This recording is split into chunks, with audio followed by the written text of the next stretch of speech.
A Arte da Guerra de Sun Tzu, audiolivro. Para escutar mais audiolivros, não se esqueça de inscrever-se no canal e de curti-lo. Capítulo 1. Sobre a avaliação.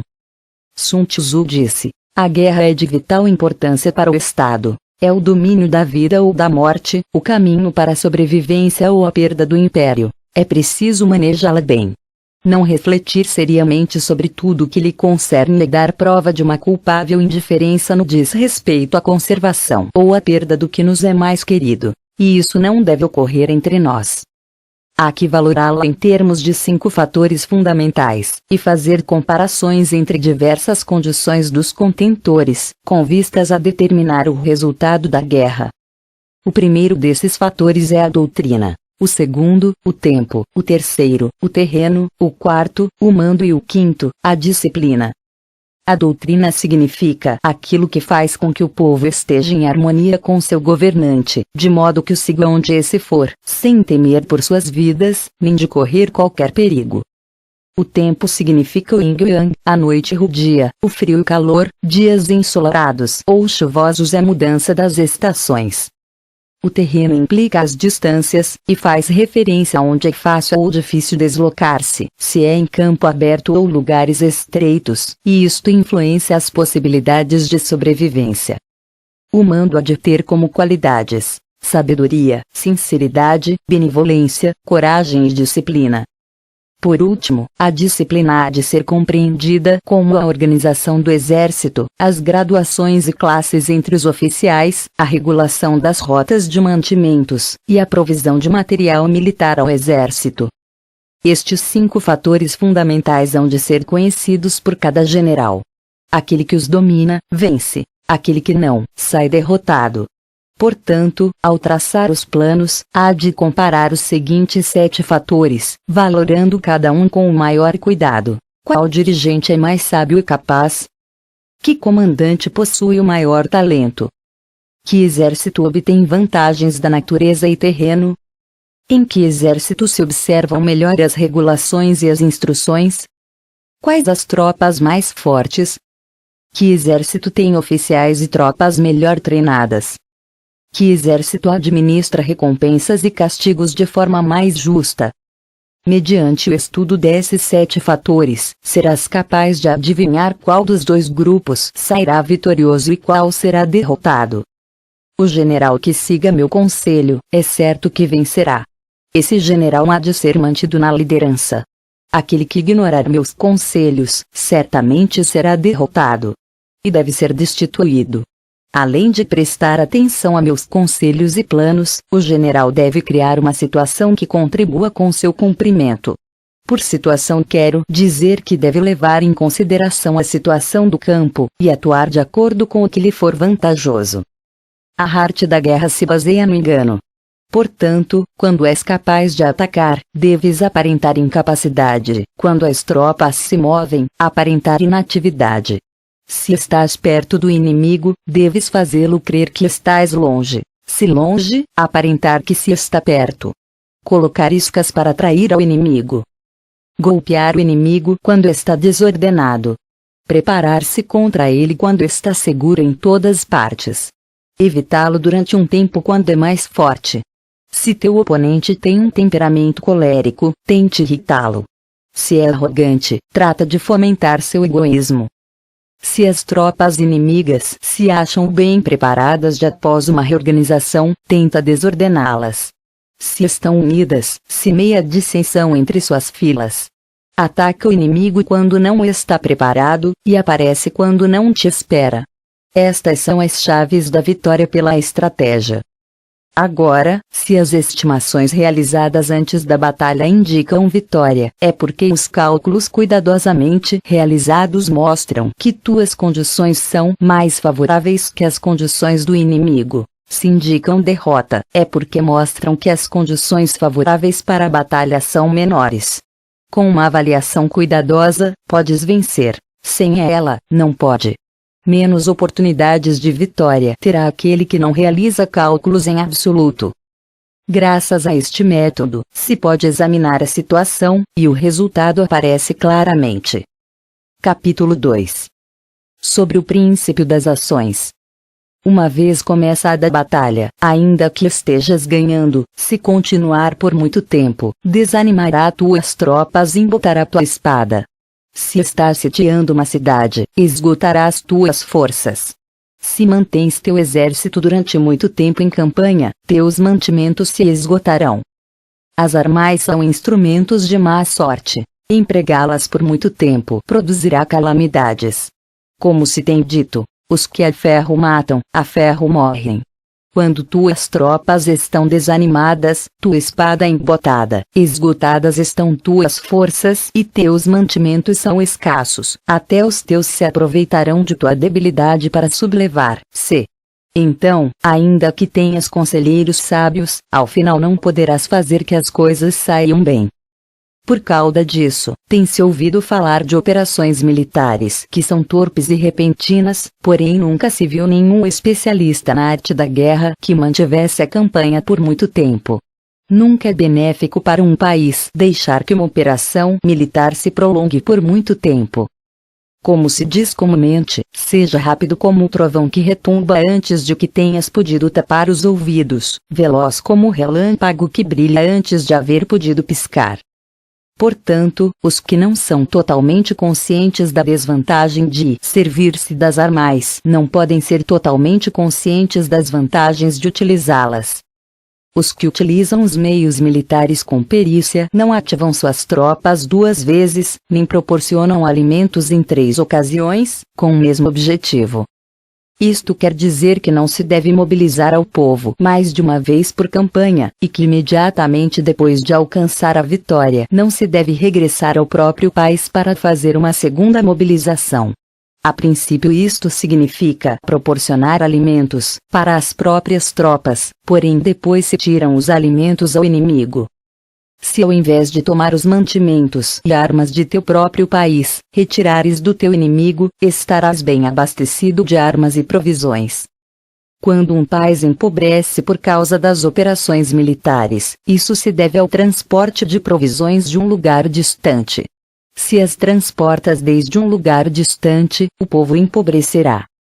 Os que habitam próximo de onde está o exército podem vender suas colheitas a preços elevados, porém se acaba deste modo o bem-estar da maioria da população.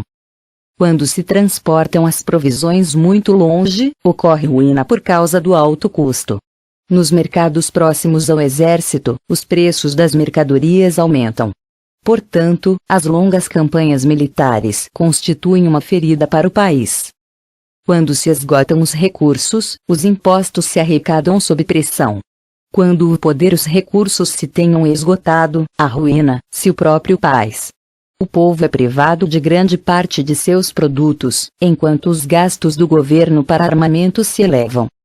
Os habitantes constituem base de um país, os alimentos são a felicidade do povo. O príncipe deve respeitar este fato e ser sóbrio e austero em seus gastos públicos. Em consequência, um general inteligente luta por desprover o inimigo de seus alimentos. Cada porção de alimentos tomados ao inimigo equivale a 20 que te forneces a ti mesmo. Assim, pois, o que arrasa o inimigo é a imprudência e a motivação dos teus em fazer desaparecer os benefícios dos adversários. Quando recompensas teus homens com os benefícios que ostentavam os adversários, eles lutarão com iniciativa própria, e assim poderás tomar o poder e a influência que tinha o inimigo. É por isto que se diz que onde há grandes recompensas há homens valentes. Por conseguinte, em batalha de carros, recompensa primeiro o que tomar ao menos 10 carros. Se recompensas a todo mundo, não haverá suficiente para todos. Assim, pois, oferece uma recompensa a um soldado para animar a todos os demais. Troca suas cores, dos soldados inimigos feitos prisioneiros, utilize-os misturados aos teus. Trata bem os soldados e presta-lhes atenção. Os soldados prisioneiros devem ser bem tratados, para conseguir que no futuro lutem para ti. A isto se chama vencer o adversário e incrementar por acréscimo em tuas próprias forças. Se utilizas o inimigo para derrotar o inimigo, serás poderoso em qualquer lugar aonde fores. Assim, pois, o mais importante em uma operação militar é a vitória e não a persistência. Esta última não é benéfica. Um exército é como o fogo, se não o apagas, se consumirá por si mesmo. Portanto, sabemos que o que está à cabeça do exército está a cargo das vidas dos habitantes e da segurança da nação. Sobre as proposições da vitória e a derrota. Como regra geral, é melhor conservar um inimigo intacto que destruí-lo. Captura seus soldados para conquistá-los e domina seus chefes. Um general dizia: pratica as artes marciais, calcula a força de teus adversários, faz que percam seu ânimo e direção, de maneira que ainda estando intacto o exército inimigo, fique imprestável. Isto é ganhar sem violência. Se destruires o exército inimigo e matares seus generais, assaltas suas defesas disparando, reunes uma multidão e usurpas um território, tudo isto é ganhar pela força. Por isto, os que ganham todas as batalhas não são realmente profissionais. Os que conseguem que se rendam impotentes os exércitos alheios sem lutar, são os melhores mestres do arte da guerra. Os guerreiros superiores atacam enquanto os inimigos estão projetando seus planos. Logo desfazem suas alianças. Por isso, um grande imperador dizia: o que luta pela vitória frente a espadas nuas não é um bom general. A pior tática é atacar uma cidade. Assediar, encurralar uma cidade só se leva a cabo como último recurso. Emprega não menos de 3 meses em preparar teus artefatos e outros 3 para coordenar os recursos para teu assédio. Nunca se deve atacar por cólera e com pressa. É aconselhável tomar-se tempo na planificação e coordenação do plano. Portanto, um verdadeiro mestre das artes marciais vence outras forças inimigas sem batalha, conquista outras cidades sem assediá-las e destrói outros exércitos sem empregar muito tempo. Um mestre experiente nas artes marciais desfaz os planos dos inimigos, estropia suas relações e alianças, corta os mantimentos ou bloqueia seu caminho, vencendo mediante estas táticas sem necessidade de lutar. É imprescindível lutar contra todas as fações inimigas para obter uma vitória completa, de maneira que seu exército não fique aquartelado e o benefício seja total. Esta é a lei do assédio estratégico. A vitória completa se produz quando o exército não luta, a cidade não é assediada, a destruição não se prolonga durante muito tempo, e em cada caso o inimigo é vencido pelo emprego da estratégia.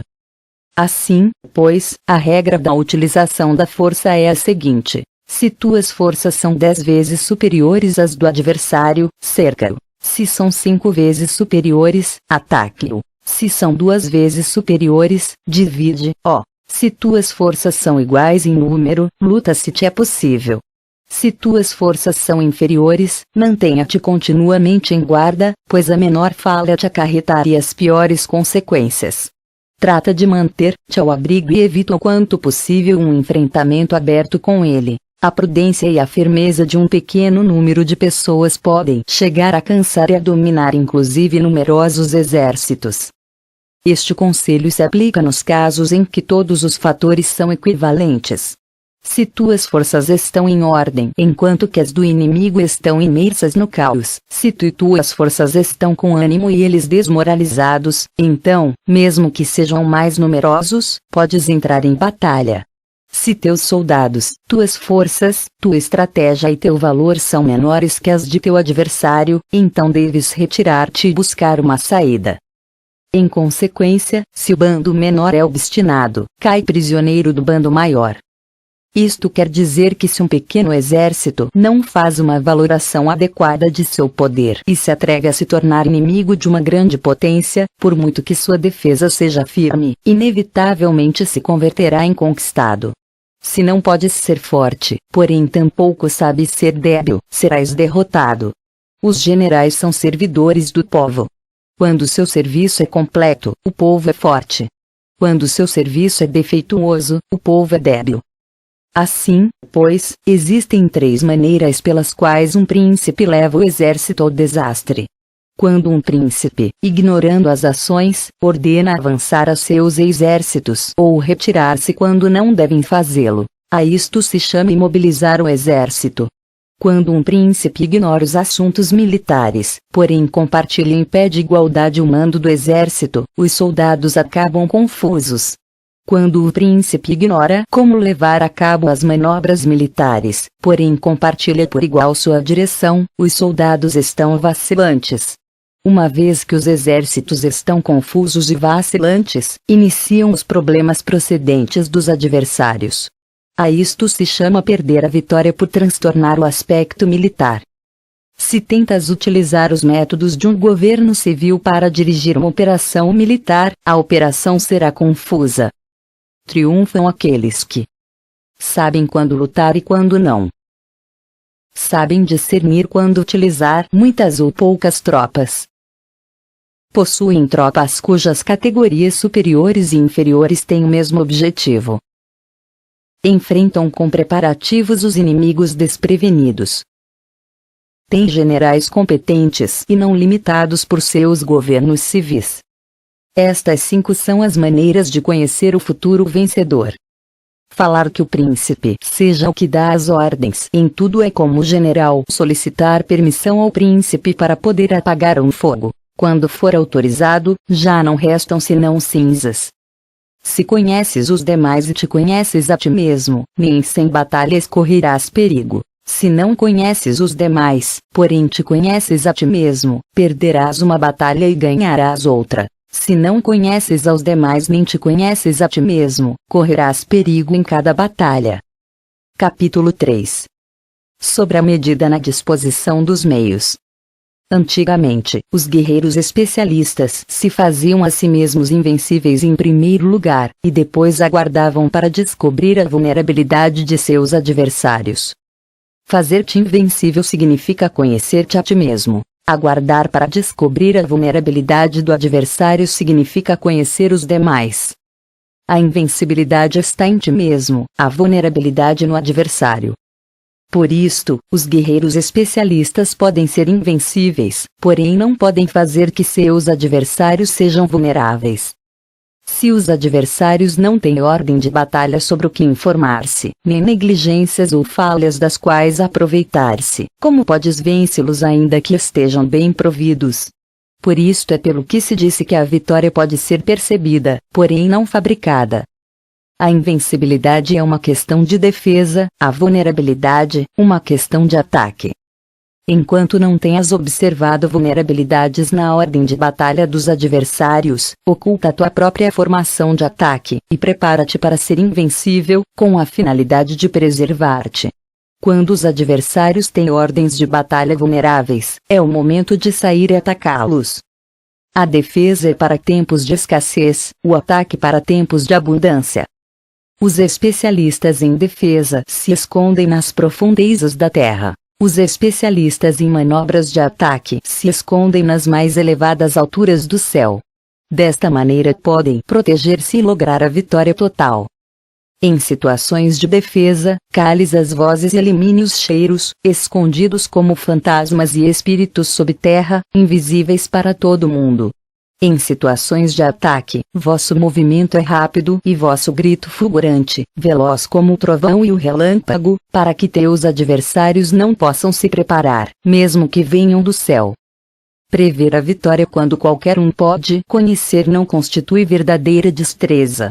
Todo mundo elogia a vitória ganha em batalha, porém essa vitória não é realmente tão boa.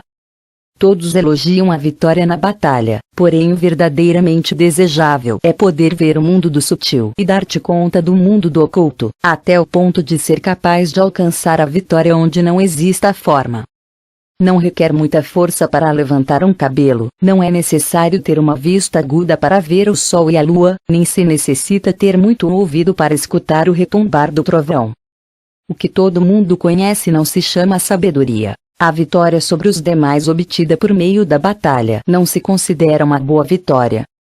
Na antiguidade, os que eram conhecidos como bons guerreiros venciam quando era fácil vencer. Se só és capaz de assegurar a vitória depois de enfrentar um adversário em um conflito armado, essa vitória é uma dura vitória. Se fores capaz de ver o sutil e de dar-te conta do oculto, e rompendo antes do ordem de batalha, a vitória assim obtida é uma vitória fácil. Em consequência, as vitórias dos bons guerreiros se destacam por sua inteligência ou sua bravura. Assim, pois, as vitórias que ganham em batalha não são devidas à sorte. Suas vitórias não são casualidades, senão que são devidas a ter se situado previamente em posição de poder ganhar com seguridade, impondo-se sobre os que já tinham perdido de antemão. A grande sabedoria não é algo óbvio, o mérito grande não se anuncia. Quando és capaz de ver o sutil, é fácil ganhar. Que tem isto que ver com a inteligência ou a bravura? Quando se resolvem os problemas antes de que surjam, quem chama isto inteligência? Quando a vitória sem batalha, quem fala de bravura? Assim, pois, os bons guerreiros tomam posição em um terreno no que não podem perder, e não passam por alto as condições que fazem a seu adversário inclinar-se à derrota. Em consequência, um exército vitorioso ganha primeiro e inicia a batalha depois. Um exército derrotado luta primeiro e tenta obter a vitória depois. Esta é a diferença entre os que têm a estratégia e os que não têm planos premeditados. Os que utilizam boas armas cultivam o caminho e observam as leis. Assim podem governar prevalecendo sobre os corruptos. Servir-se da harmonia para desvanecer oposição, não atacar um exército inocente, não fazer prisioneiros ou tomar saques por onde passa o exército, não cortar as árvores, nem contaminar os poços, limpar e purificar os templos das cidades e montanhas do caminho que atravessas, não repetir os erros de uma civilização decadente. A tudo isto se chama o caminho e suas leis. Quando o exército está estritamente disciplinado, até o ponto em que os soldados morreriam antes que desobedecer às ordens, e as recompensas e os castigos merecem confiança e estão bem estabelecidos, quando os chefes e oficiais são capazes de atuar desta forma, podem vencer um príncipe inimigo corrupto. As regras militares são 5: medição, valoração, cálculo, comparação e vitória. O terreno dá lugar às medições, estas dão lugar às valorações aos cálculos, estes às comparações, e as comparações dão lugar às vitórias. Mediante comparações das dimensões podes conhecer onde há vitória ou derrota. Em consequência, um exército vitorioso é como 1 quilo comparado a 1 grama. Um exército derrotado é como 1 grama comparado a 1 quilo. Quando o que ganha consegue que seu povo vá à batalha como se estivesse dirigindo uma grande corrente de água ao longo de um caminhão profundo, isto é uma questão de ordem de batalha. Quando a água se acumula em um caminhão profundo, ninguém pode medir sua quantidade, o mesmo que nossa defesa não mostra sua forma. Quando se solta a água, se precipita para baixo como um torrente, de maneira tão irresistível como o nosso próprio ataque. Capítulo 4. Sobre a firmeza. A força é a energia acumulada ou a que se percebe. Isto é muito mutável. Os especialistas são capazes de vencer o inimigo criando uma percepção favorável neles, assim obter a vitória sem necessidade de exercer sua força. Governar sobre muitas pessoas como se fossem poucas é uma questão de dividi-las em grupos ou setores. É organização. Batalhar contra um grande número de tropas como se fossem poucas é uma questão de demonstrar força, símbolos e sinais. Refere-se a conseguir uma percepção de força e poder na oposição.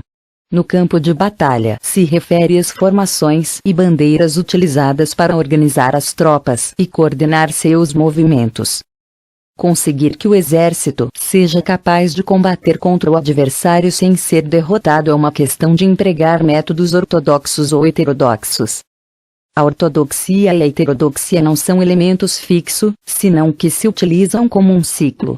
Um imperador que foi um famoso guerreiro e administrador, falava de manipular as percepções dos adversários sobre o que é ortodoxo e heterodoxo, e depois atacar inesperadamente, combinando ambos métodos até convertê-lo em um, tornando-se quase assim indefinível para o inimigo. Que o efeito das forças seja como o de pedras arrojadas sobre ovos, é uma questão de cheio e vazio. Quando induzes os adversários a atacar-te em teu território, sua força sempre está vazia, em desvantagem, enquanto que não competes no que são melhores, tua força sempre estará cheias. Atacar com o vazio contra o cheio é como arrojar pedras sobre ovos, de certeza se quebram. Quando se inicia uma batalha de maneira direta, a vitória se ganha por surpresa. O ataque direto é ortodoxo. O ataque indireto é heterodoxo. Só há duas classes de ataques na batalha: o extraordinário por surpresa e o direto ordinário, porém suas variantes são inumeráveis.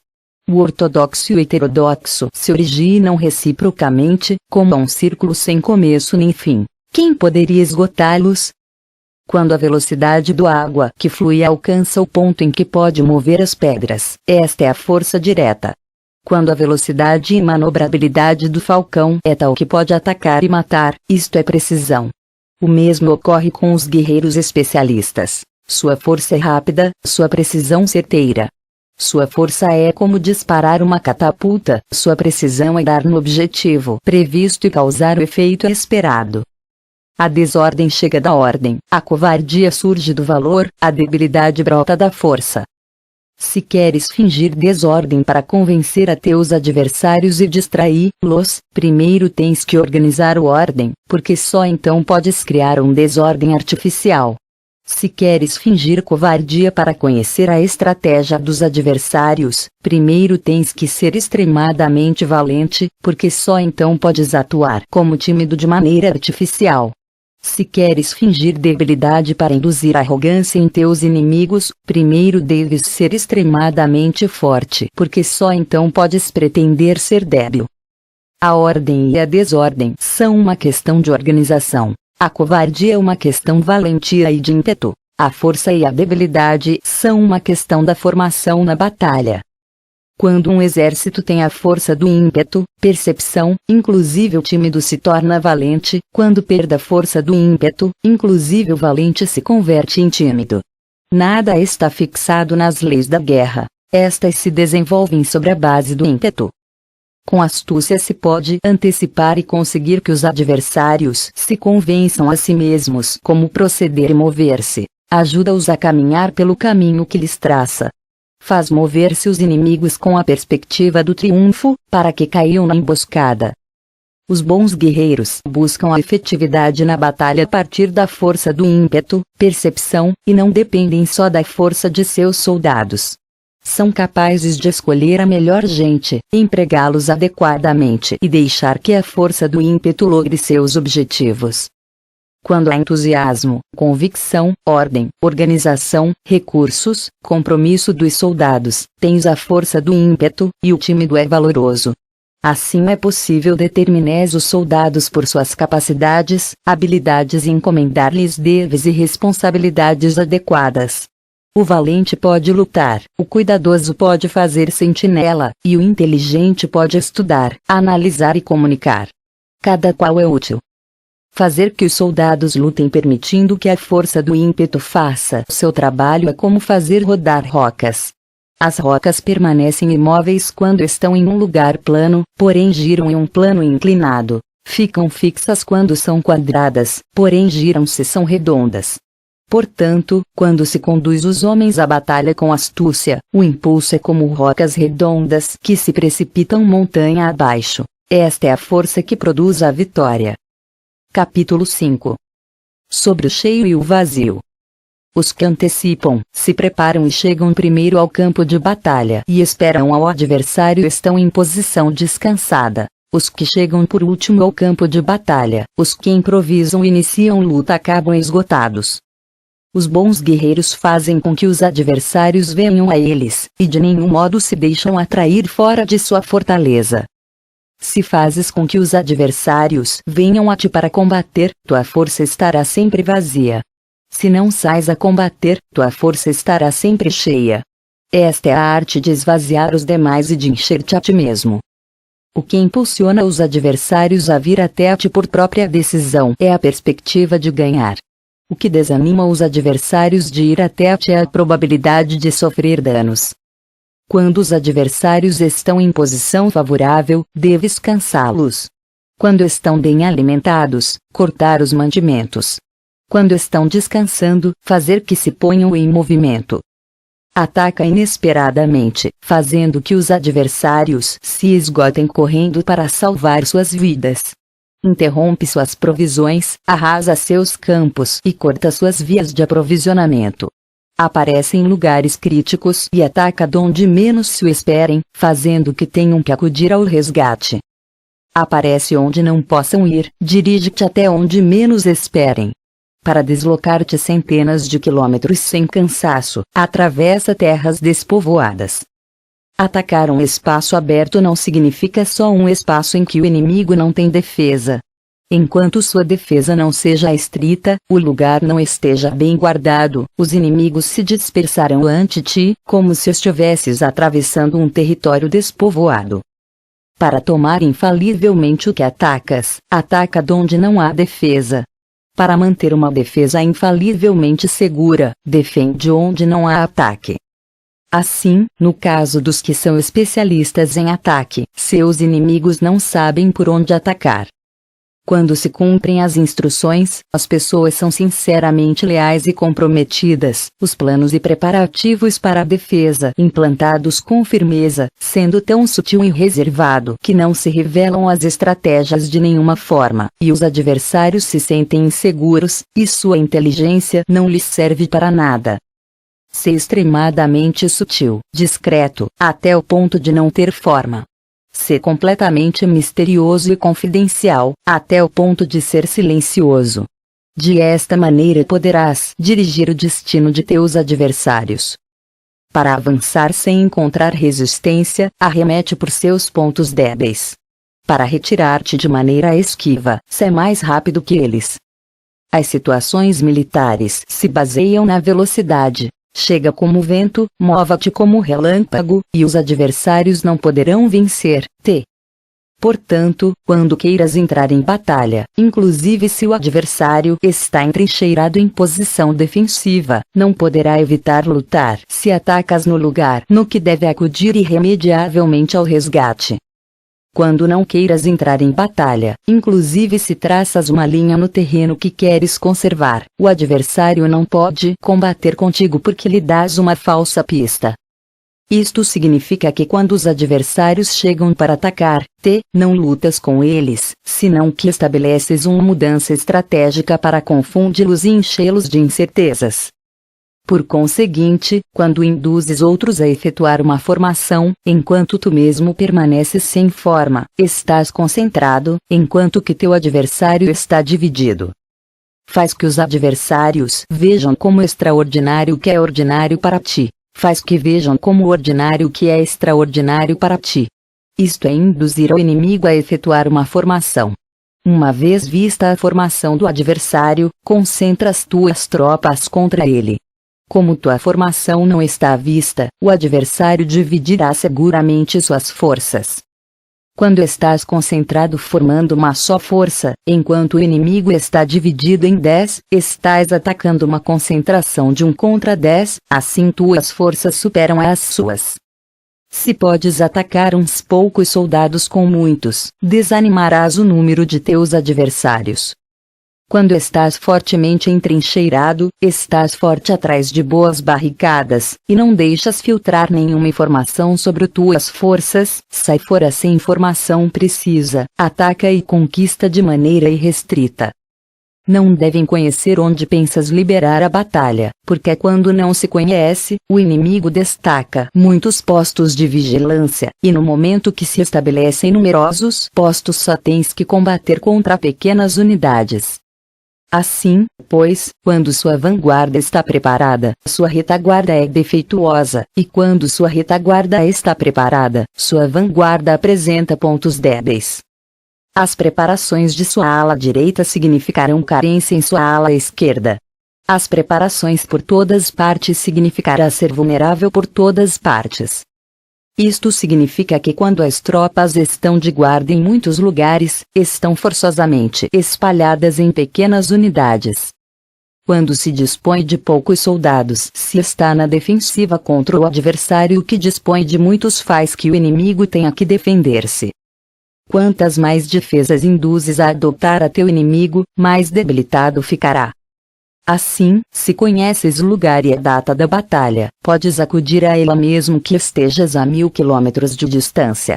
Se não conheces o lugar e a data da batalha, então teu flanco esquerdo não pode salvar ao direito, tua vanguarda não pode salvar a tua retaguarda, e tua retaguarda não pode salvar a tua vanguarda, nem mesmo em um território de umas poucas dezenas de quilômetros.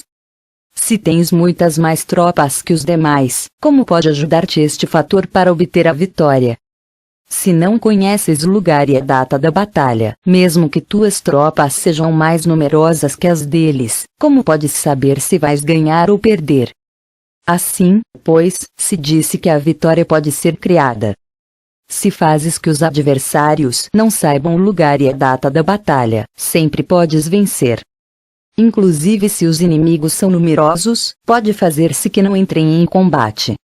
Portanto, faz tua valoração sobre eles para averiguar seus planos, e determinar que estratégia pode ter êxito e qual não. Incita-os à ação para descobrir qual é o esquema geral de seus movimentos e descansa. Faz algo por ou contra eles para ter sua atenção, de maneira que possas atraí-los a descobrir seus hábitos de comportamento de ataque e de defesa. Induza-os a adotar formações específicas, para conhecer seus pontos fracos. Isto significa utilizar muitos métodos para confundir e perturbar o inimigo com o objetivo de observar suas formas de resposta para ti. Depois de tê-las observado, age em consequência, de maneira que podes saber que classe de situações significam vida e quais significam morte. Teste-os para averiguar seus pontos fortes e seus pontos débeis. Portanto, o ponto final da formação de um exército é chegar à não forma. Quando não tens forma, os informadores não podem descobrir nada, já que a informação não pode criar uma estratégia. Uma vez que não tens forma perceptível, não deixas pegadas que possam ser seguidas, os informadores não encontram nenhuma fresta por onde olhar e os que estão a cargo da planificação não podem estabelecer nenhum plano realizável. A vitória sobre multidões mediante formações precisas deve ser desconhecida das multidões.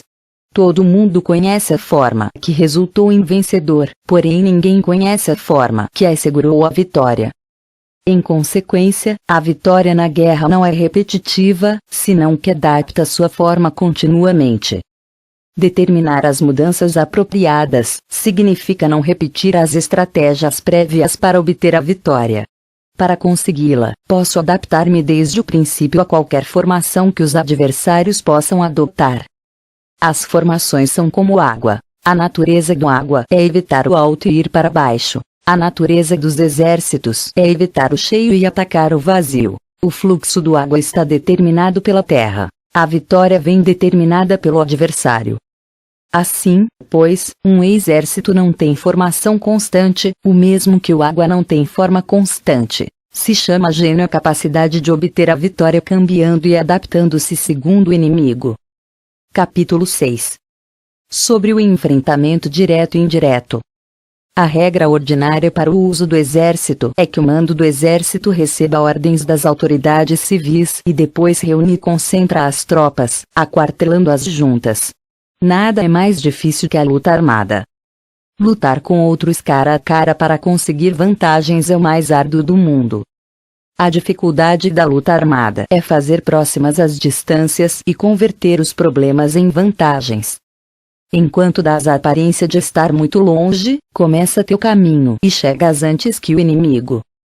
Portanto, fazes que sua rota seja larga, atraindo-o com a esperança de ganhar.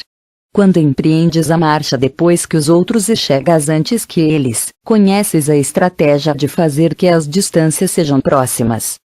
Sirva-te de uma unidade especial para enganar ao inimigo atraindo a uma falsa persecução, fazendo-o crer que o grosso de tuas forças está muito longe. Então, lanças uma força de ataque surpresa que chega antes, ainda que tenhas começado o caminho depois.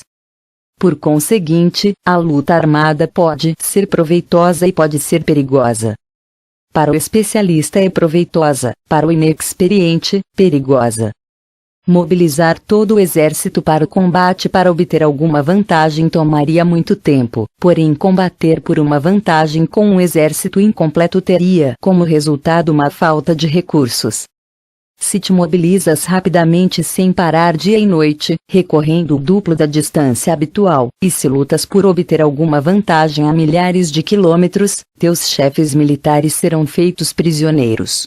Os soldados que sejam fortes chegarão ali primeiro, os mais cansados chegarão depois, como regra geral, só o conseguirá um de cada 10. Quando a rota é larga, as tropas se cansam. Se gastaram sua força na mobilização, chegam esgotadas, enquanto que seus adversários estão frescos. Assim, pois, é seguro que serão atacadas. Combater por uma vantagem a 50 km de distância frustrará os planos do mando, e, como regra geral, só a metade dos soldados o farão. Se combates para obter uma vantagem a 30 km de distância, só 2 de cada 3 soldados os recorrerão. Assim, pois, um exército perece se não está equipado, se não tem provisões ou se não tem dinheiro. Estas 3 coisas são necessárias. Não podes combater para ganhar com um exército não equipado, ou sem provisões, o que o dinheiro facilita. Portanto, se ignoras os planos de teus rivais, não podes fazer alianças precisas. A menos que conheças as montanhas e os bosques, os desfiladeiros e os espaços, e a condição dos pântanos, não podes manobrar com uma força armada. A menos que utilizes guias locais, não podes aproveitar-te das vantagens do terreno. Só quando conheces cada detalhe da condição do terreno podes manobrar e guerrear. Por conseguinte, uma força militar se usa segundo a estratégia prevista, se mobiliza mediante a esperança de recompensa, e se adapta mediante a divisão e a combinação. Uma força militar se estabelece mediante a estratégia no sentido de que distraias ao inimigo para que não possa conhecer qual é tua situação real e não possa impor sua supremacia. Se mobiliza mediante a esperança de recompensa, no sentido de que entra em ação quando vê a possibilidade de obter uma vantagem. Dividir e tornar a fazer combinações de tropas se fazes para confundir ao adversário, observar como reage frente a ti. De esta maneira podes adaptar-te para obter a vitória. Por isto, quando uma força militar se move com rapidez é como o vento, quando vai lentamente é como o bosque. É voraz como o fogo e imóvel como as montanhas. É rápida como o vento no sentido que chega sem avisar e desaparece como o relâmpago. É como um bosque porque tem uma ordem. É voraz como o fogo que devasta uma planície sem deixar para trás sequer um ramo de erva. É imóvel como uma montanha quando se aquartela. É tão difícil de conhecer como a escuridão, seu movimento é como um trovão que retumba. Para ocupar um lugar, divide as tuas tropas. Para expandir teu território, divide benefícios. A regra geral das operações militares é desprover de alimentos ao inimigo tudo o que se possa. Em localidades onde as gentes não têm muito, é necessário dividir as tropas em grupos pequenos para que possam tomar em diversas partes o que necessitam, já que só assim terão suficiente. Quanto a dividir o saque, significa que é necessário reparti-lo entre as tropas para guardar o que foi conquistado, não deixando que o inimigo recupere. Age depois de ter feito estimativas. Ganha o que conhece primeiro à medida do que está longe e o que está próximo. Esta é a regra geral da luta armada. O primeiro que faz o movimento é o convidado, o último é o anfitrião. O convidado tem difícil, o anfitrião tem fácil. Perto e longe significam deslocamento. O cansaço, a fome e frio surgem do deslocamento. Um antigo livro que trata de assuntos militares disse: as palavras não são escutadas, para isso se fazem os símbolos e os tambores. As bandeiras e os estandartes se fazem por causa da ausência de visibilidade. Símbolos, tambores, bandeiras e estandartes se utilizam para concentrar e unificar os ouvidos e os olhos dos soldados. Uma vez que estão unificados, o valente não pode atuar só, nem o tímido pode retirar-se solo. Esta é a regra geral do emprego de um grupo. Unificar os ouvidos e os olhos dos soldados significa fazer que olhem e escutem em uníssono de maneira que não caiam na confusão e desordem. As sinais se utilizam para indicar direções e impedir que os indivíduos vão onde bem quiserem. Assim, pois, em batalhas noturnas, utiliza fogos e tambores, e em batalhas diurnas sirva-te de bandeiras e estandartes, para controlar os ouvidos e os olhos dos soldados. Utiliza muitos sinais para confundir as percepções do inimigo e fazer-lhe temer teu temível poder militar. Desta forma, fazes desaparecer a energia de seus exércitos e desmoralizas a seus generais.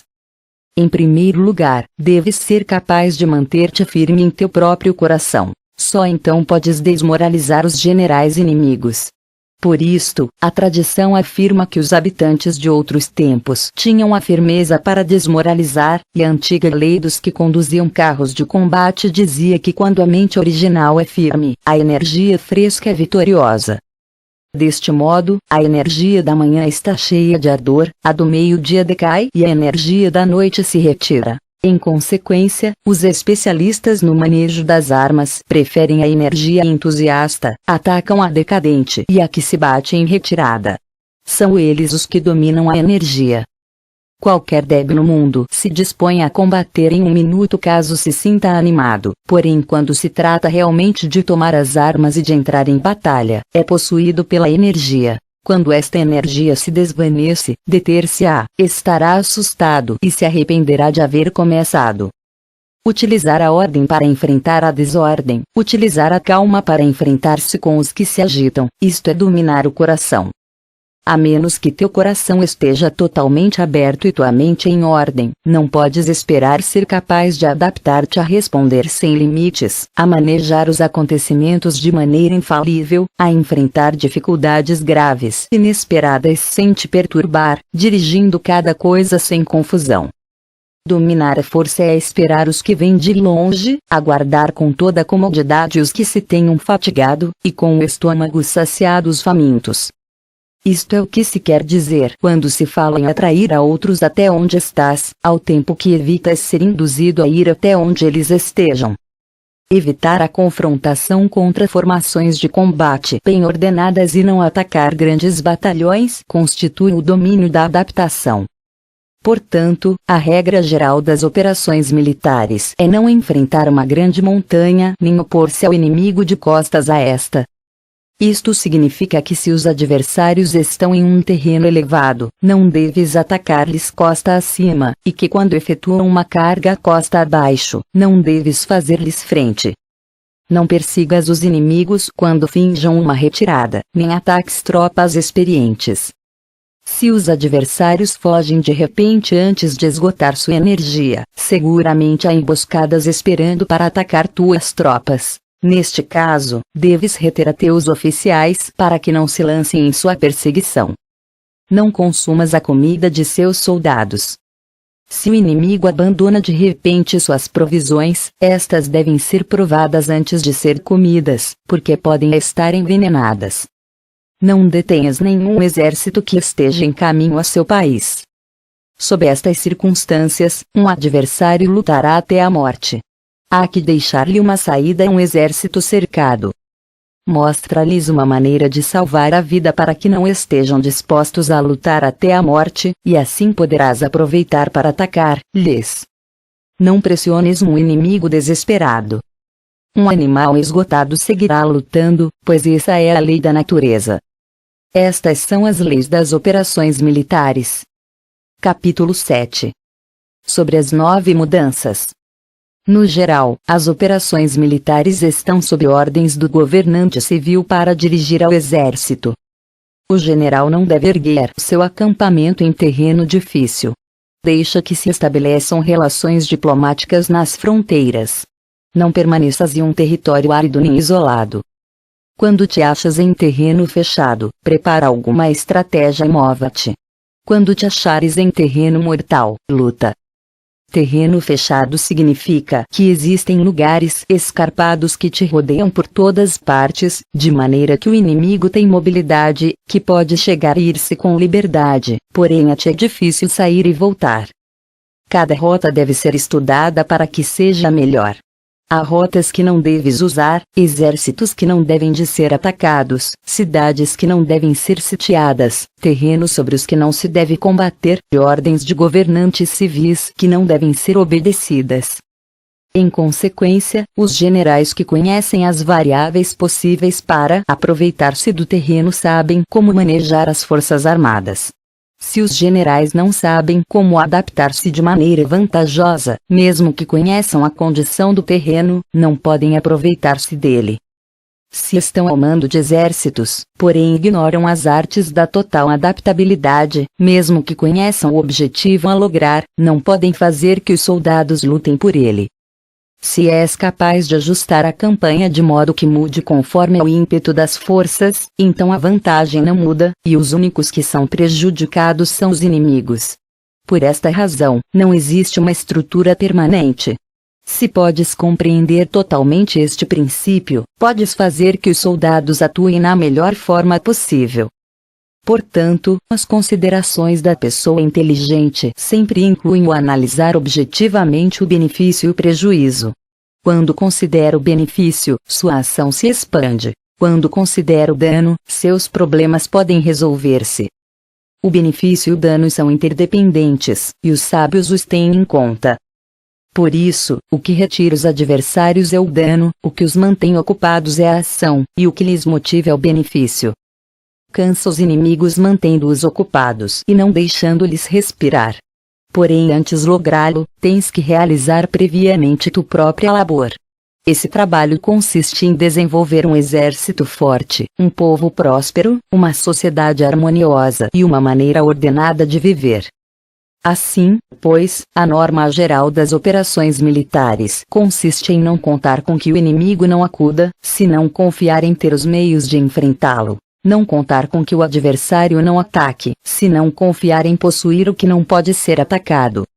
Se podes recordar sempre o perigo quando estás a salvo e o caos em tempos de ordem, permanece atento ao perigo e ao caos enquanto não tenham todavia forma, e evita-os antes de que se apresentem. Esta é a melhor estratégia de todas.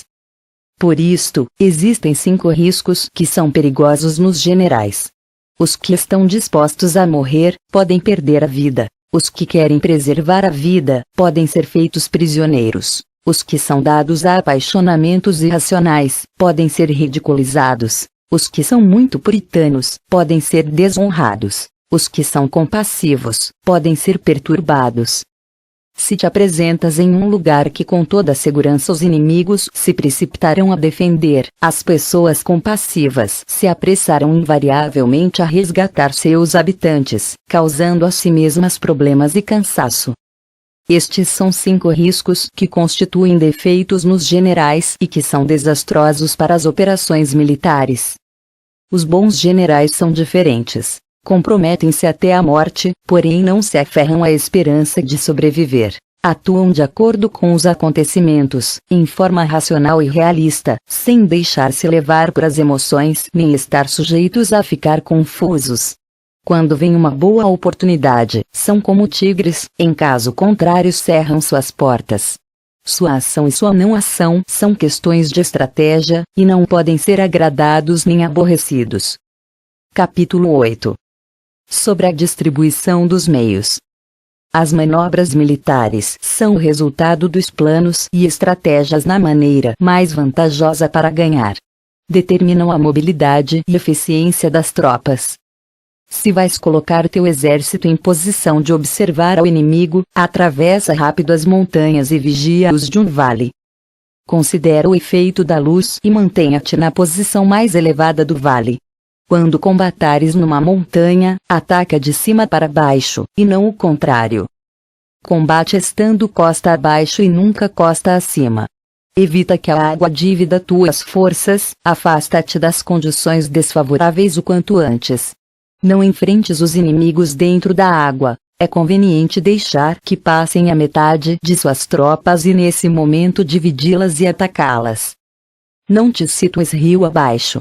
Não caminhes contra da corrente, nem contra o vento.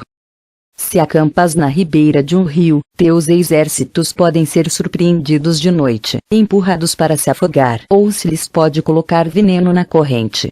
Tuas barcas não devem ser amarradas corrente abaixo, para impedir que o inimigo aproveite a corrente, lançando seus barcos contra ti.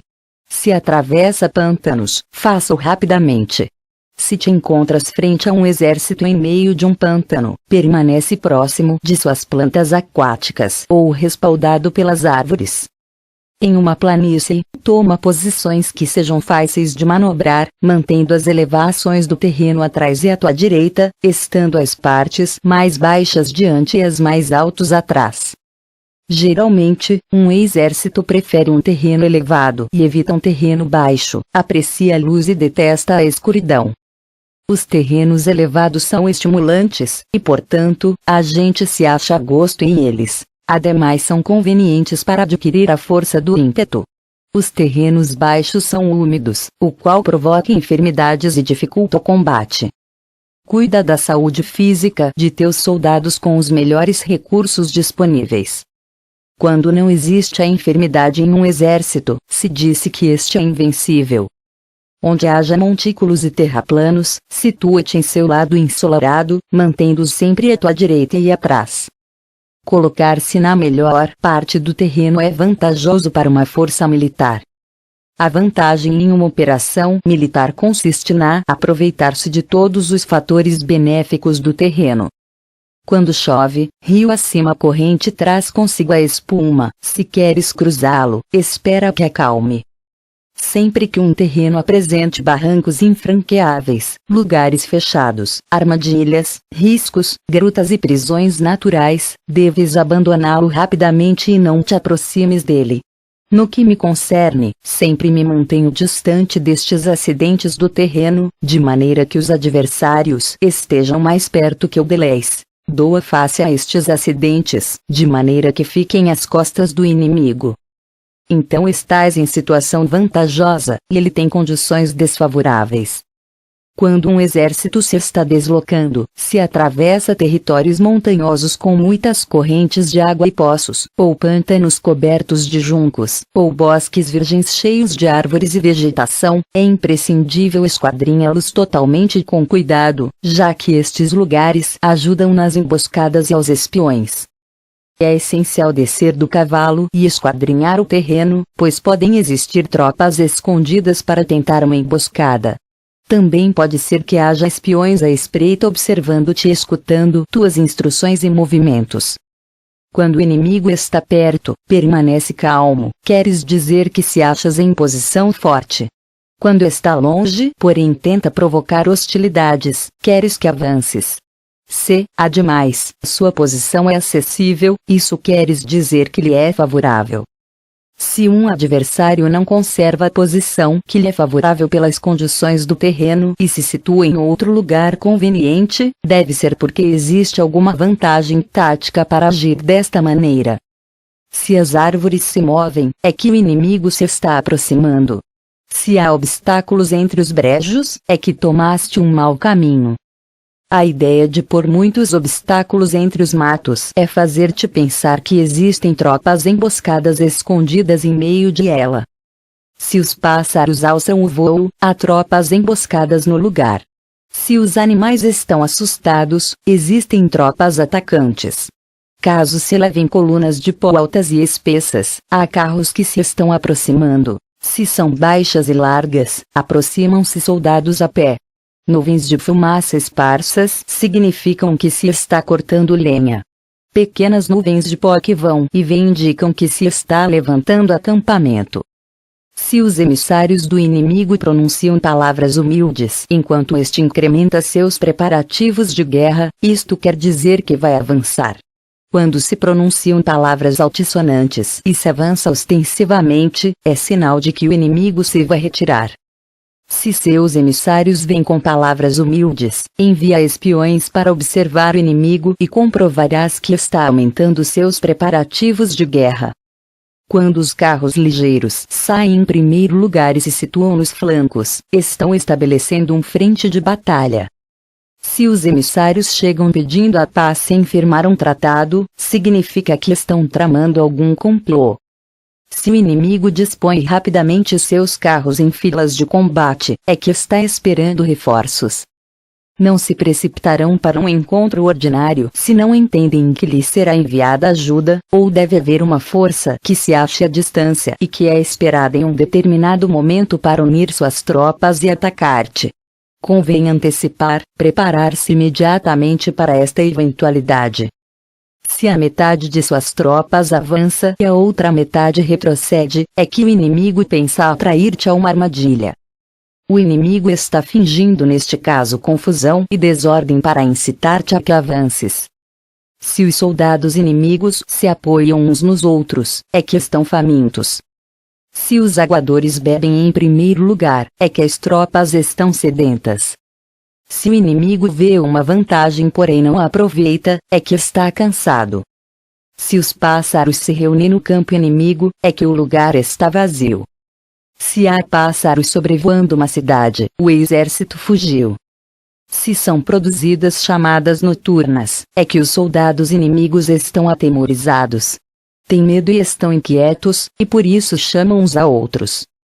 Se o exército não tem disciplina, isto quer dizer que o general não é levado a sério. Se os estandartes se movem, é que está sumido na confusão.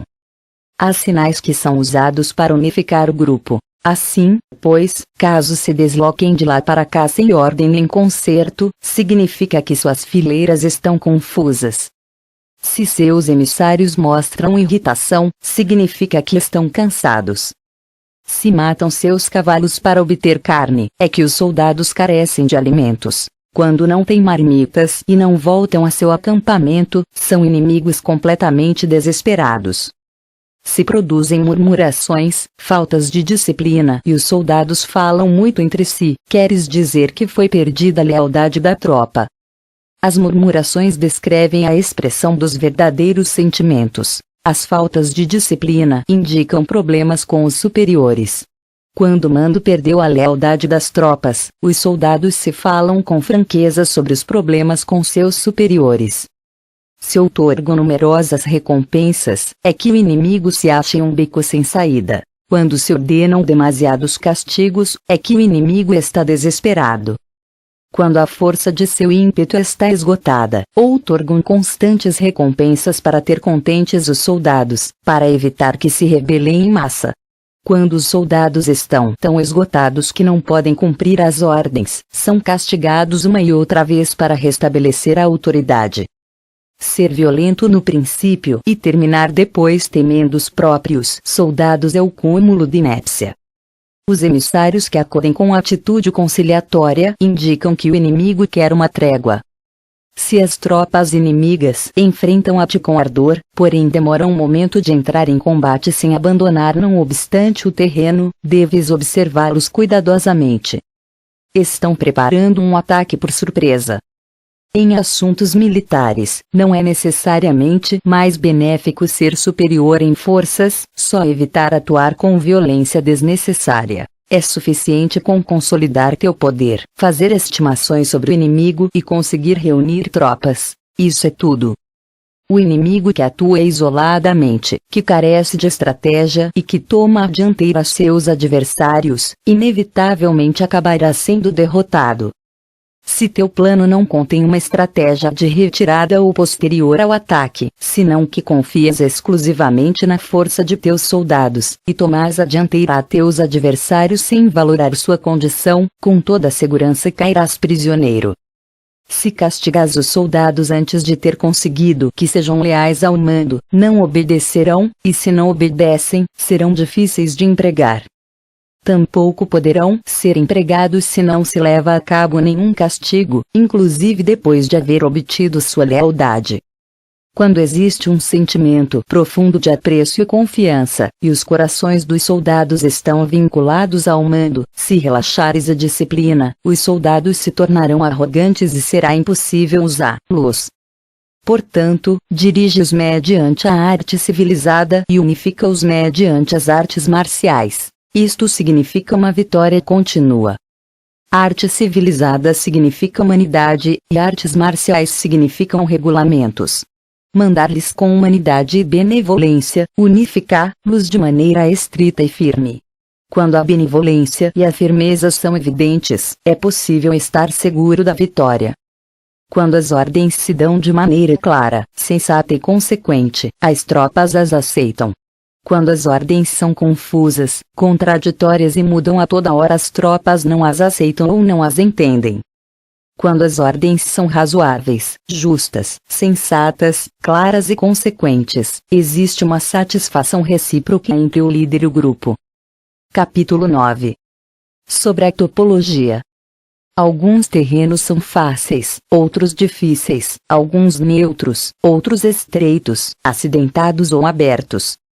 Quando o terreno seja acessível, seja o primeiro a estabelecer tua posição, escolhendo as alturas ensolaradas, uma posição que seja adequada para transportar os mantimentos. Assim terás vantagem quando fores à batalha. Quando estiveres em terreno difícil de sair, estás limitado.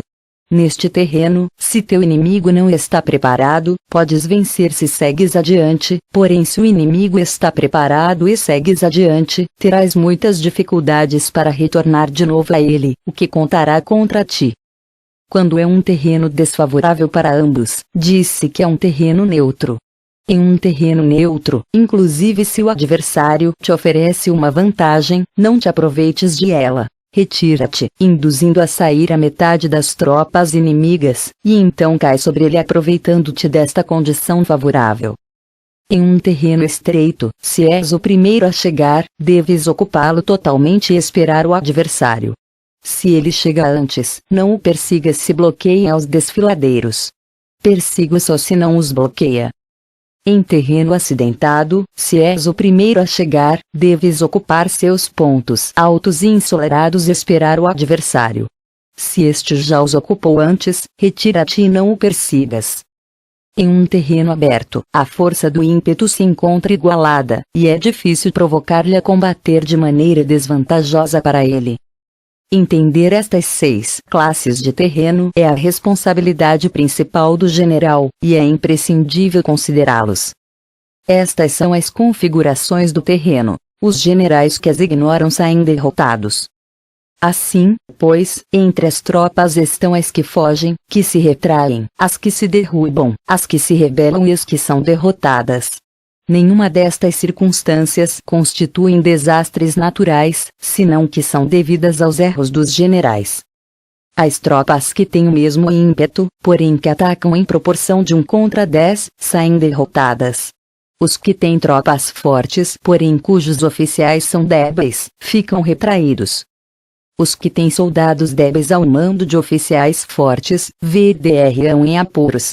Quando os oficiais superiores estão encolerizados e são violentos, e enfrentam ao inimigo por sua conta e por despeito, e quando os generais ignoram suas capacidades, o exército desmoronará. Como norma geral, para poder vencer ao inimigo, todo mando militar deve ter uma só intenção e todas as forças militares devem cooperar. Quando os generais são débeis e carecem de autoridade, quando as ordens não são claras, quando oficiais e soldados não têm solidez e as formações são anárquicas, produz-se revolta. Os generais derrotados são aqueles que são incapazes de analisar os adversários, entram em combate com forças superiores em número ou melhor equipadas, e não selecionam as suas tropas segundo seus níveis de preparação. Se emprega soldados sem selecionar os preparados dos não preparados, os arrojados e os timoratos, estás buscando tua própria derrota.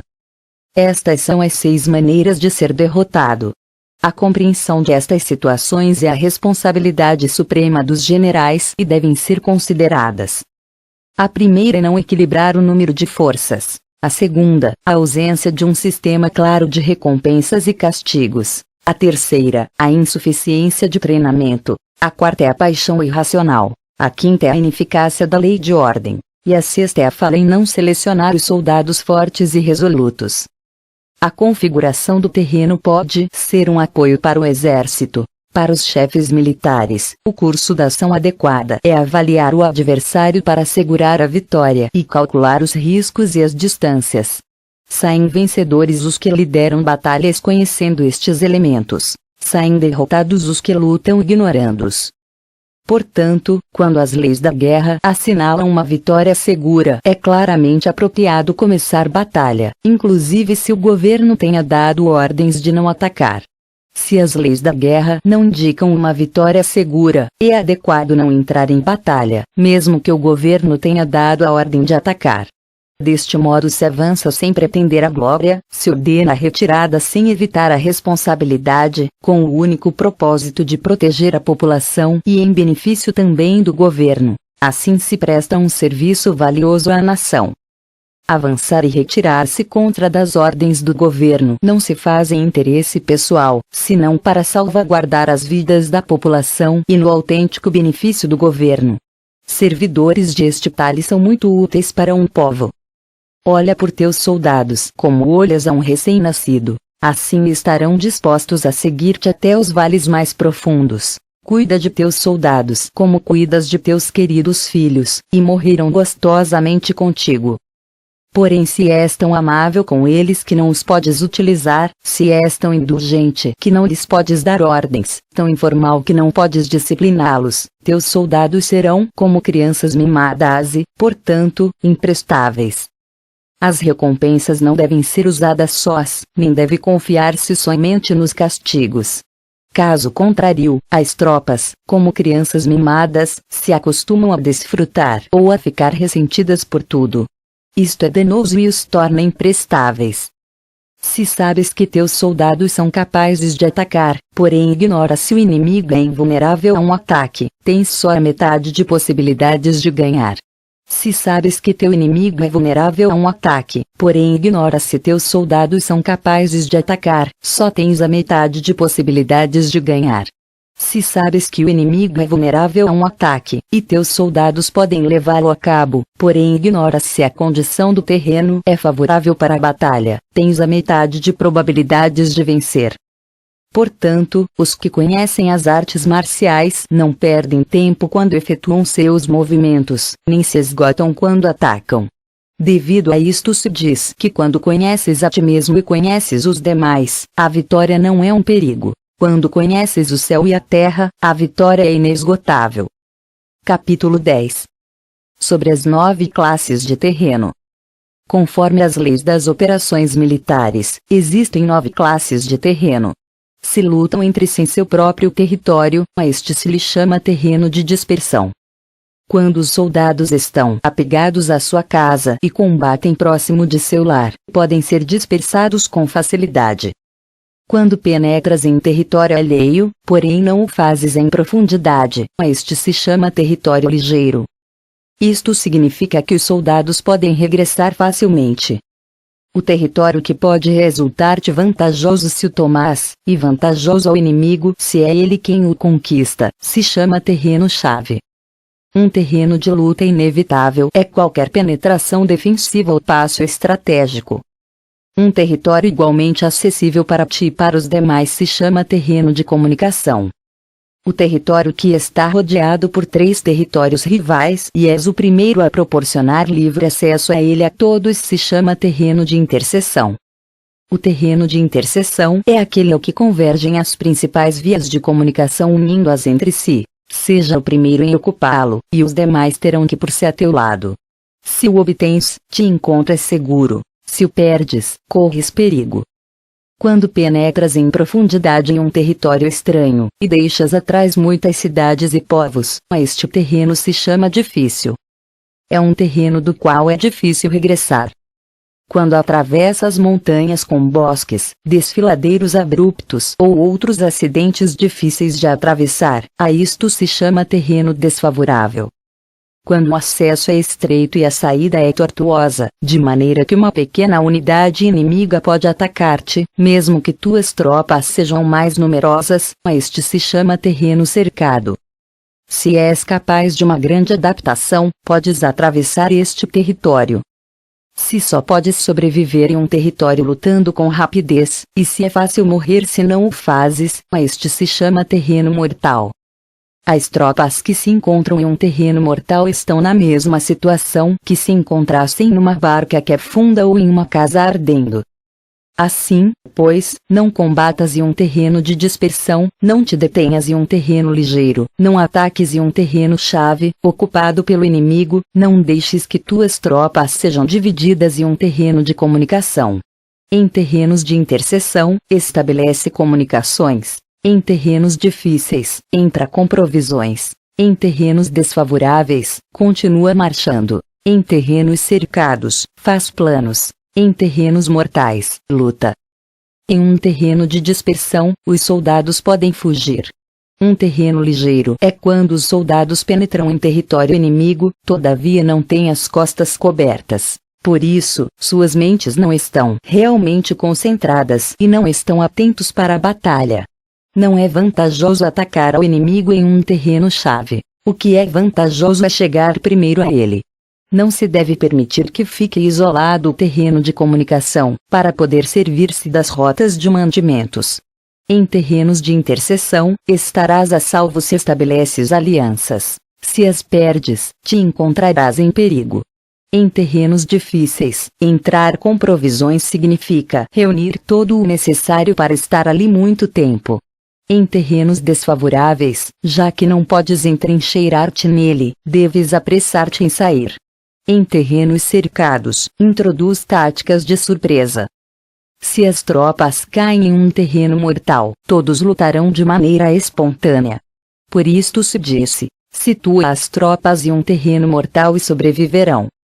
Os que eram antes considerados como especialistas na arte da guerra eram capazes de fazer que o inimigo perdesse contato entre sua vanguarda e sua retaguarda, a confiança entre as grandes e as pequenas unidades, o interesse recíproco pelo bem-estar dos diferentes linhas, o apoio mútuo entre governantes e governados, o alistamento de soldados e a coerência de seus exércitos. Estes especialistas entravam em ação quando lhes era vantajoso, e se retraíam em caso contrário. Introduziam mudanças para confundir ao inimigo, atacando-os aqui e ali, aterrorizando-os e semeando entre eles a confusão, de tal maneira que não lhes davam tempo para fazer planos. Poder-se-ia perguntar como enfrentar forças inimigas numerosas e bem organizadas que se dirigem até a ti. A resposta é dar-lhes em primeiro lugar algo que apreciem, e depois te escutarão. A rapidez de ação é o fator essencial da condição da força militar, aproveitando-se dos erros dos adversários, desviando-os por caminhos que não esperam e atacando quando não estão em guarda. Isto significa que para aproveitar-se da falta de preparação, de visão e de cautela dos adversários, é necessário atuar com rapidez, e que se vacilas, esses erros não te servirão de nada. Numa invasão, por regra geral, quanto mais se adentram os invasores no território estranho, mais fortes se fazem, até o ponto de que o governo nativo não pode expulsá-los. Escolhe campos férteis, e as tropas terão o suficiente para comer. Cuida de sua saúde e evita o cansaço, consolida sua energia, aumenta sua força. Que os movimentos de tuas tropas e a preparação de teus planos sejam insondáveis. Consolida a energia mais entusiasta de tuas tropas, economiza as forças restantes, mantém em segredo tuas formações e teus planos, permanecendo insondável para os inimigos, e espera que se produza um ponto vulnerável para avançar. Situa tuas tropas em um ponto que não tenha saída, de maneira que tenham que morrer antes de poder escapar. O que, ante a possibilidade da morte, não estarão dispostas a fazer. Os guerreiros dão então o melhor de suas forças. Quando se acham ante um grave perigo, perdem o medo. Quando não há nenhum local onde ir, permanecem firmes. Quando estão totalmente implicados em um terreno, se aferram a ele. Se não têm outra opção, lutarão até o final. Por esta razão, os soldados estão vigilantes sem ter que ser estimulados, se alistam sem ter que ser chamados às fileiras, são amistosos sem necessidade de promessas, e se pode confiar neles sem necessidade de ordens. Isto significa que quando os combatentes se encontram em perigo de morte, seja qual seja seu risco, todos têm o mesmo objetivo e, portanto, estão alertas sem necessidade de ser estimulados, têm boa vontade de maneira espontânea e sem necessidade de receber ordens, e pode confiar-se de maneira natural neles sem promessas nem necessidade de hierarquia. Proíbe os augúrios para evitar as dúvidas, e os soldados nunca te abandonarão. Se teus soldados não têm riquezas, não é porque as desdenhem. Se não têm mais longevidade, não é porque não queiram viver mais tempo. O dia em que se dá a ordem de marcha, os soldados choram. Assim, pois, uma operação militar preparada com perícia deve ser como uma serpente veloz que contra-ataca com sua cauda quando alguém lhe ataca por a cabeça, contra-ataca com a cabeça quando alguém lhe ataca pela cauda e contra-ataca com cabeça e cauda quando alguém lhe ataca pelo meio. Esta imagem representa o método de uma linha de batalha que responde velozmente quando é atacada. Um manual de 8 formações clássicas de batalha diz: faz da frente a retaguarda, faz da retaguarda à frente, com 4 cabeças e 8 caudas. Faz que a cabeça esteja em todas partes, e quando o inimigo arremete pelo centro, cabeça e cola acudirão ao resgate. Pode perguntar-se a questão de se é possível fazer que uma força militar seja como uma serpente rápida. A resposta é afirmativa. Inclusive as pessoas que se têm antipatia, se encontrarão no mesmo barco, se ajudarão entre si em caso de perigo de zozobrar. É a força da situação que faz que isto suceda. Por isto, não basta depositar a confiança em cavalos atados e rodas fixas. Se atam os cavalos para formar uma linha de combate estável, e se fixam as rodas para fazer que os carros não se possam mover. Porém ainda assim, isto não é suficientemente seguro nem se pode confiar nisso. É necessário permitir que hajam variantes às mudanças que se fazem, pondo os soldados em situações mortais, de maneira que combatam de forma espontânea e se ajudem entre si, cotovelo com cotovelo. Este é o caminho da segurança e da obtenção de uma vitória certa. A melhor organização é fazer que se expresse o valor e mantê-lo constante. Trêsito tanto com tropas débeis como com tropas aguerridas se baseia na configuração das circunstâncias. Se obtens a vantagem do terreno, podes vencer os adversários, inclusive com tropas ligeiras e débeis. Quanto mais te seria possível se tens tropas poderosas e aguerridas. O que faz possível a vitória a ambas classes de tropas é as circunstâncias do terreno.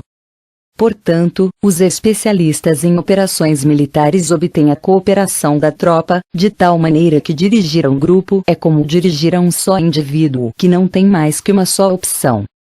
Corresponde ao general ser tranquilo, reservado, justo e metódico.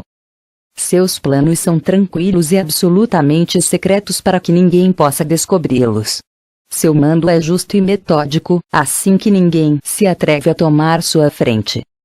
Pode manter seus soldados sem informação e em completa ignorância de seus planos. Muda suas ações e revisa seus planos, de maneira que ninguém possa reconhecê-los. Muda de lugar e de prazos, e se desloca por caminhos sinuosos, de maneira que ninguém possa antecipá-lo. Podes ganhar quando ninguém pode entender em nenhum momento quais são tuas intenções. Disse um grande homem: o principal engano que se valora nas operações militares não se dirige só aos inimigos, senão que comecem suas próprias tropas, para fazer que lhes sigam sem saber onde vão. Quando um general fixa uma meta às suas tropas, é como que sobe a um lugar elevado e depois retira a escada. Quando um general se adentra muito no interior do território inimigo, está pondo à prova todo o seu potencial. Pode queimar as naves das suas tropas e destruir suas casas. Assim as conduz como um rebanho e todos ignoram até onde se encaminham. Incumbe os generais reunir os exércitos e pô-los em situações perigosas. Também devem examinar as adaptações aos diferentes terrenos, as vantagens de concentrar-se ou dispersar-se, e as pautas dos sentimentos e situações humanas. Quando se fala de vantagens e de desvantagens da concentração e da dispersão, se quer dizer que as pautas dos comportamentos humanos mudam segundo os diferentes tipos de terreno. A norma geral dos invasores é unir-se quando estão no coração do território inimigo, porém tendem a se dispersar quando estão nas orlas fronteiriças. Quando deixas teu território e atravessas a fronteira em uma operação militar, te achas em terreno isolado. Quando é acessível desde todos os pontos, é um terreno de comunicação. Quando te adentras em profundidade, estás em um terreno difícil. Quando penetras pouco, estás em um terreno ligeiro. Quando as tuas costas se acham em espessuras infranqueáveis e diante passagens estreitas, estás em um terreno cercado. Quando não há nenhum local donde ir, se trata de um terreno mortal. Assim, pois, em um terreno de dispersão, unifica as mentes dos soldados. Em terreno ligeiro, as mantenha em contato. Em um terreno-chave, apressa-as para tomá-lo. Em um terreno de interseção, presta atenção à defesa.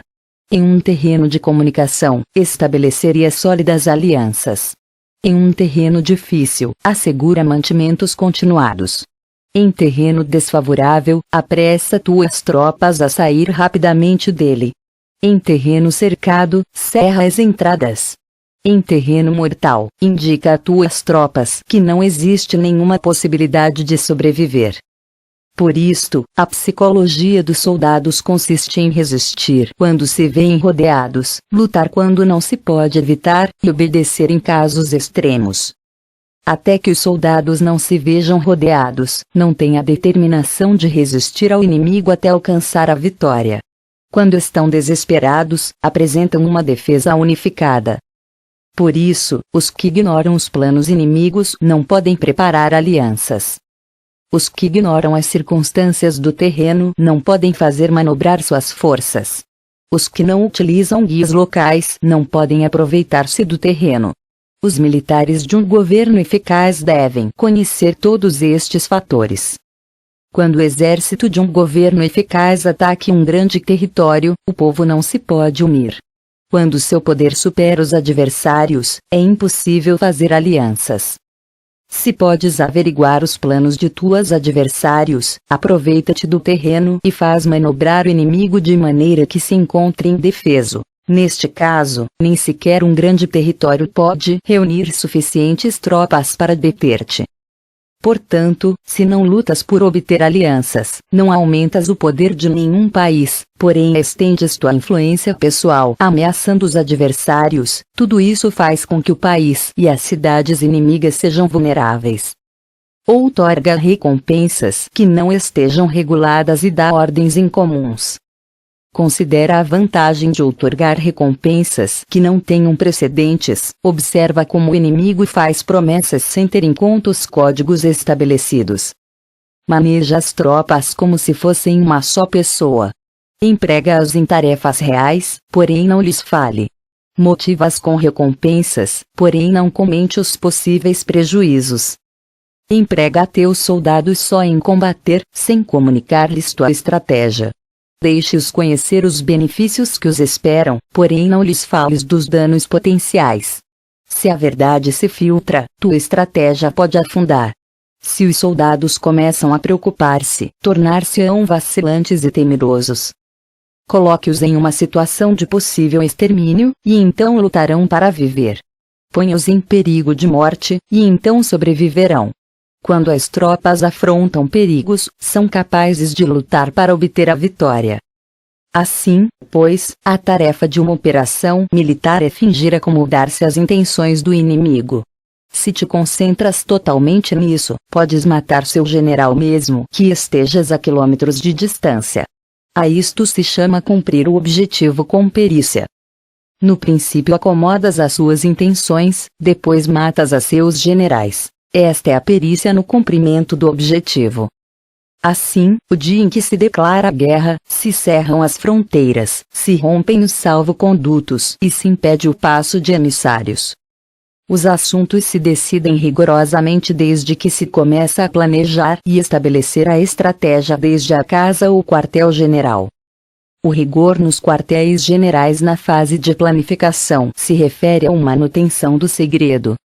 Quando o inimigo oferece oportunidades, aproveite-as imediatamente.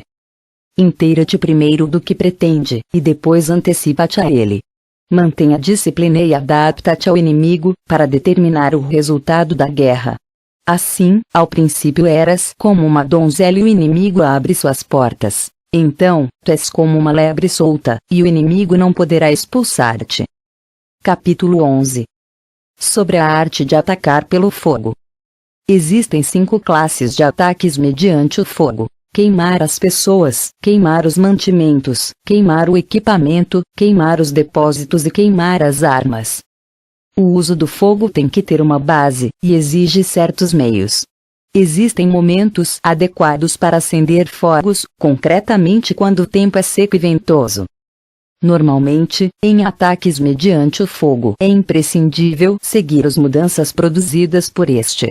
Quando o fogo está dentro do acampamento inimigo, prepara-te rapidamente desde fora. Se os soldados se mantêm em calma quando o fogo se inicia, espera e não ataques.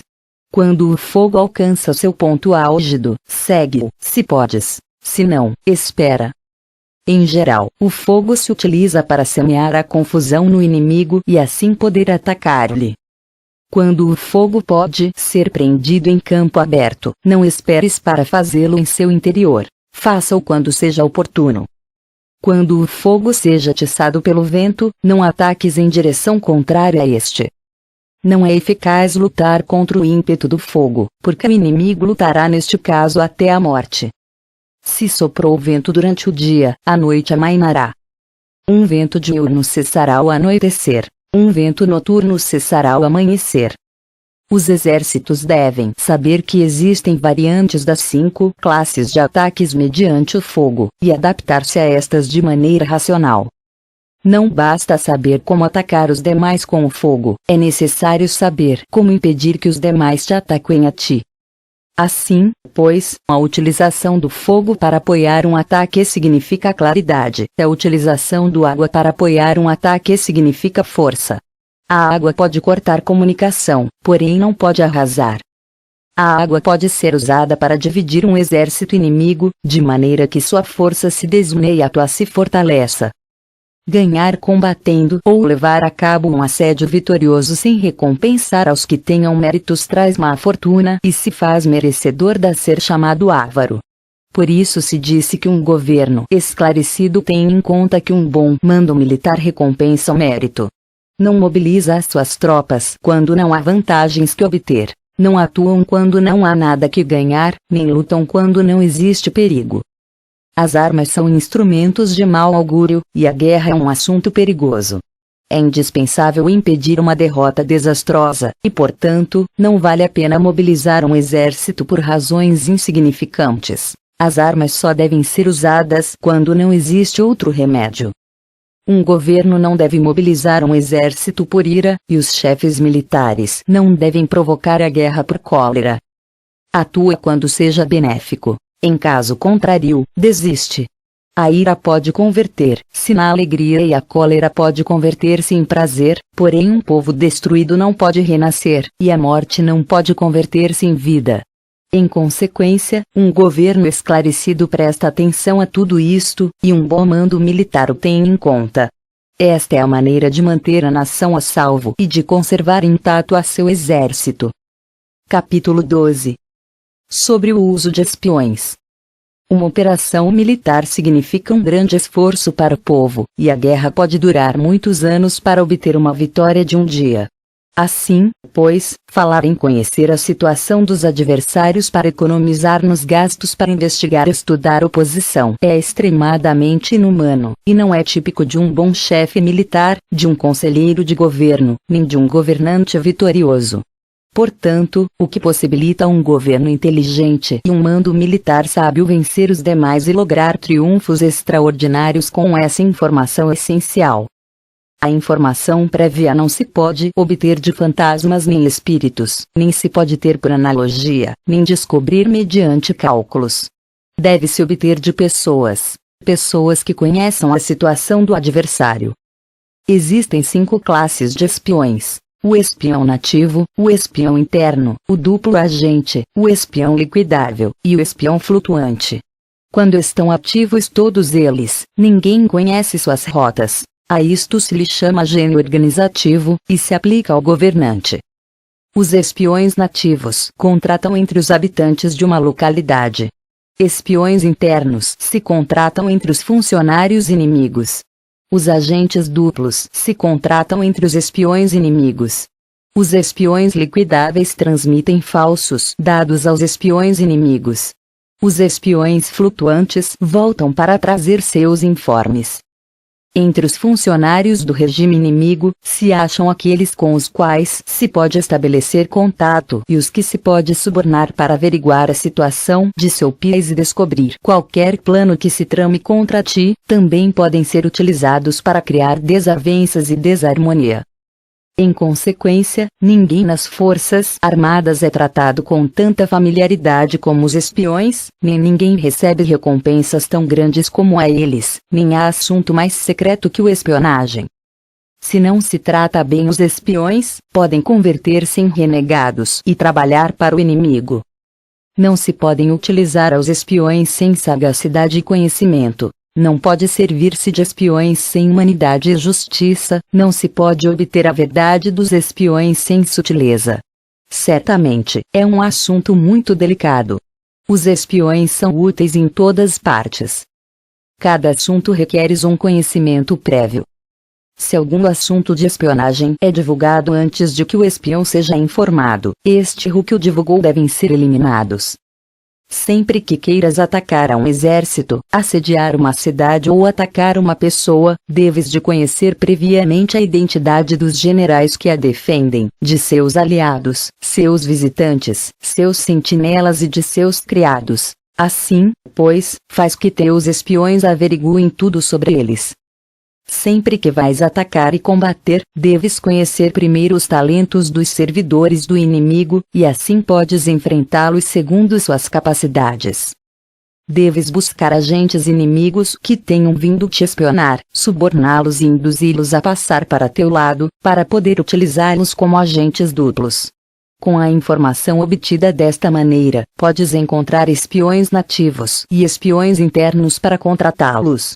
Com a informação obtida destes, podes fabricar informação falsa servindo-te de espiões liquidáveis. Com a informação assim obtida, podes fazer que os espiões flutuantes atuem segundo os planos previstos.